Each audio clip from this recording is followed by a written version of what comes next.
Returning to our panel, Hal Anderson of CJOB, Shannon Sampert, political scientist, and also Jenny Motkaluk, who ran in the municipal election. And we're looking at some of those numbers now. And Jenny, do you think that the numbers that we're seeing for the NDP is really an endorsement of Wab Kinew or the NDP brand? I have a very hard time believing that there's any endorsement of Wab Kinew, but that's my personal feeling.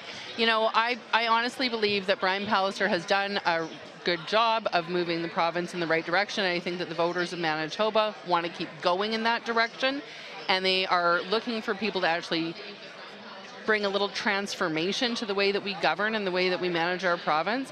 And the NDP's entire campaign theme seemed to be, we want to go back to the way it was. And yet, Shannon, it resonated with people clearly as they're picking up seats. I think Jenny's being a little too hard on Wab Kinew. You know, when it comes down to it, I know, but when it comes down to it, he was pretty charismatic. He did tell the stories that he needed to tell. He won the leaders' debate on television, hands down. He did do what he needed to do for the young voters, and he did do what he needed to do for the Winnipeg voters, and he resonated. What did he do for the young voters? The young voters like him.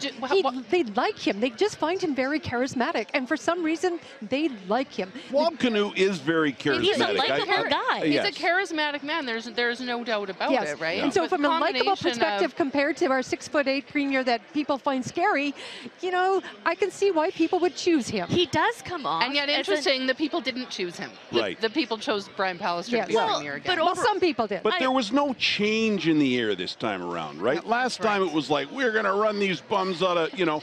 I think this last time it was time for a change. You have to understand, I don't think anybody showed up to vote this time. Yep, that's the other thing. It'll be interesting to see the voter turnout. Okay, let's talk about the voter turnout and your predictions, Hal Anderson. We wrote them up on the board at CJOB. Yeah. I wrote down a very sad number in my estimation, which is 48%. Well, we'll see where it we will see where it ends up. But let's face it. I mean, yes, the NDP number is getting bigger. But why is it getting bigger? The Tories tonight have still won a real nice majority. It was, you know, record numbers last time. It's not surprising that number would come down a little bit.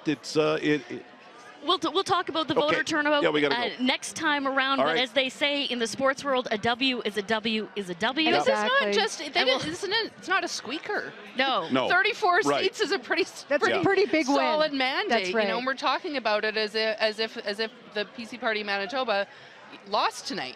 Well, they were re-elected with a strong majority and a strong mandate to move Manitoba forward, as their signs say.